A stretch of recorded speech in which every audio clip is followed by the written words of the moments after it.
जय मसीह की। आप देख रहे हैं एसके अनमोल प्रेम। और आज हम एक ऐसी बात पर चर्चा करने जा रहे हैं जो न केवल आत्मा को छूती है बल्कि जीवन की दिशा भी बदल देती है। हाँ, हम बात कर रहे हैं उपवास की। इस वीडियो के अंत में एक विशेष प्रार्थना की जाएगी, इसलिए अंत तक जरूर देखें और अभी इसी समय वीडियो को लाइक करें, चैनल को सब्सक्राइब करें और अपने दोस्तों को शेयर करना न भूलें। उपवास का नाम आते ही मन में एक सीधा सवाल आता है, क्या खाना है? और दूसरा, क्या ना खाना है? लेकिन उससे भी बड़ा सवाल यह है, उपवास का सही तरीका क्या है? उपवास कोई धार्मिक नियम नहीं है। ये एक आत्मिक अनुभव है। ये वो समय होता है जब हम अपने शरीर से ज्यादा अपनी आत्मा को भोजन देना चाहते हैं। ये कोई त्याग नहीं, बल्कि परमेश्वर की उपस्थिति में प्रवेश करने का द्वार है। बाइबल हमें सिखाती है कि जब हम उपवास करते हैं तो हम अपने आप को परमेश्वर के अधीन करते हैं। हम कहते हैं, हे प्रभु, तू मेरे जीवन का राजा है। मैं अपनी भूख, अपनी इच्छाएं और अपने समय को तेरे चरणों में समर्पित करता हूं। मत्ती रचित सुसमाचार के 6वें अध्याय में यीशु ने कहा, जब तुम उपवास करो। इसका मतलब यह नहीं कि अगर तुम उपवास करो, बल्कि जब। यानी यह अपेक्षा है कि हर विश्वासी को कभी न कभी उपवास करना चाहिए। उपवास का उद्देश्य सिर्फ भोजन न करना नहीं है, बल्कि यह है कि उस समय को हम परमेश्वर के साथ बिताएं, प्रार्थना में, आराधना में, वचन पढ़ने में और आत्मा से सुनने में। जब आप उपवास रखने का निर्णय लेते हैं, तो सबसे पहले आपको यह जानना होगा कि आप किस प्रकार का उपवास करने जा रहे हैं। कुछ लोग सामान्य उपवास करते हैं, जिसमें वे सिर्फ पानी पीते हैं। कुछ लोग आंशिक उपवास करते हैं, जैसे कि दानियेल ने किया। उन्होंने स्वादिष्ट भोजन से दूरी बनाई, मांस और मदिरा को छोड़ा और केवल सादा, सात्विक भोजन लिया। कुछ लोग सूखा उपवास भी करते हैं, जिसमें न पानी न भोजन। लेकिन यह बहुत सावधानी से किया जाना चाहिए, क्योंकि शरीर की सीमाएं भी होती हैं। कोई भी उपवास शुरू करने से पहले यह जरूरी है कि आप प्रभु से मार्गदर्शन लें। प्रार्थना करें और कहें, हे प्रभु, मैं तेरे साथ समय बिताना चाहता हूं। मुझे दिखा कि मुझे किस तरह उपवास करना चाहिए।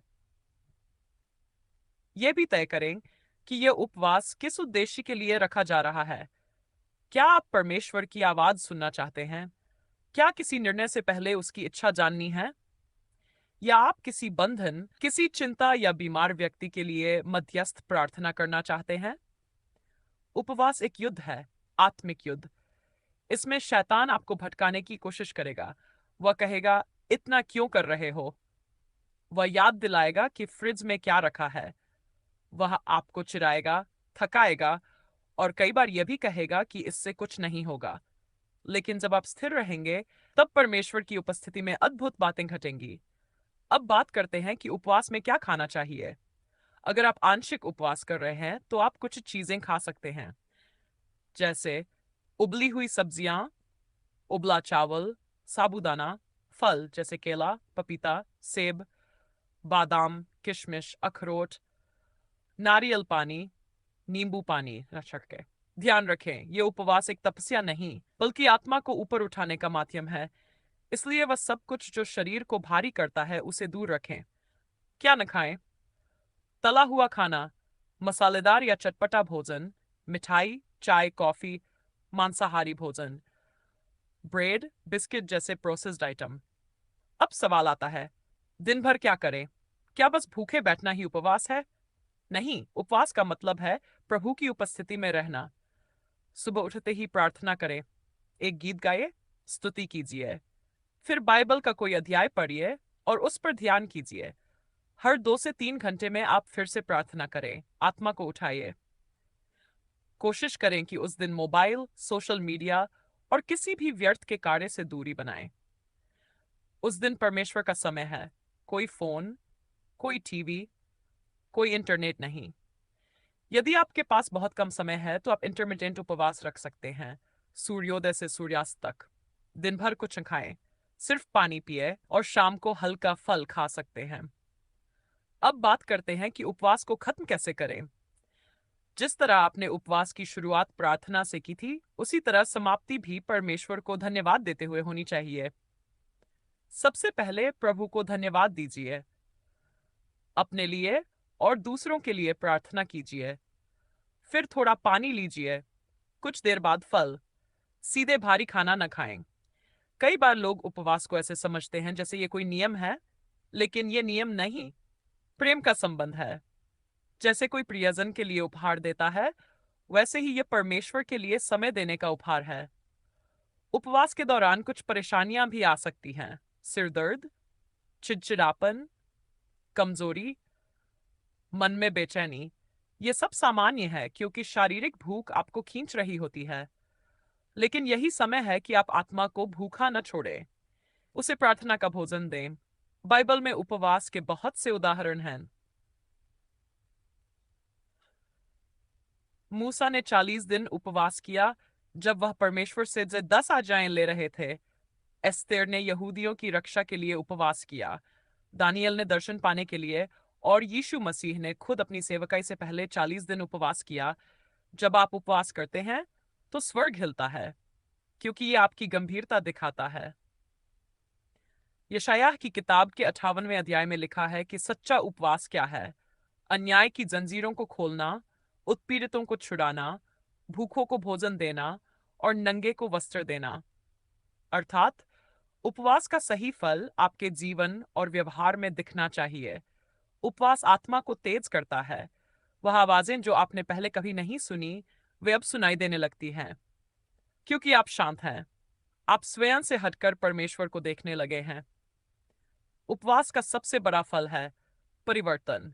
ये केवल परिस्थिति को नहीं, आपको भी बदलता है। परमेश्वर आपके उपवास से प्रभावित नहीं होता, वह आपके हृदय से प्रभावित होता है। अगर आप सिर्फ खाना नहीं खा रहे लेकिन आपके विचार गंदे हैं, आप दूसरों से क्रोध करते हैं, झूठ बोलते हैं, तो वह उपवास नहीं, केवल भूखा रहना है। उपवास के समय अपने जीवन की जांच करें। क्या कोई पाप है जिससे आपको पश्चाताप करना है? क्या कोई रिश्ता है जिसे आपको सुधारना है? क्या कोई क्षमा है जो अभी बाकी है? जब आप ये सब करेंगे तब आप देखेंगे उपवास एक चमत्कार बन जाएगा। उपवास आपको हल्का करता है, शरीर से भी और आत्मा से भी। आप परमेश्वर के करीब आते हैं, उसकी आवाज को सुन पाते हैं। आपकी प्रार्थना में आग लग जाती है। अगर आप बीमार हैं या कोई दवा ले रहे हैं, तो आप आंशिक उपवास रख सकते हैं। जैसे हर दिन सिर्फ एक समय भोजन करें, बाकी समय प्रार्थना में रहें। अगर आप पहली बार उपवास कर रहे हैं, तो 1 दिन से शुरू करें।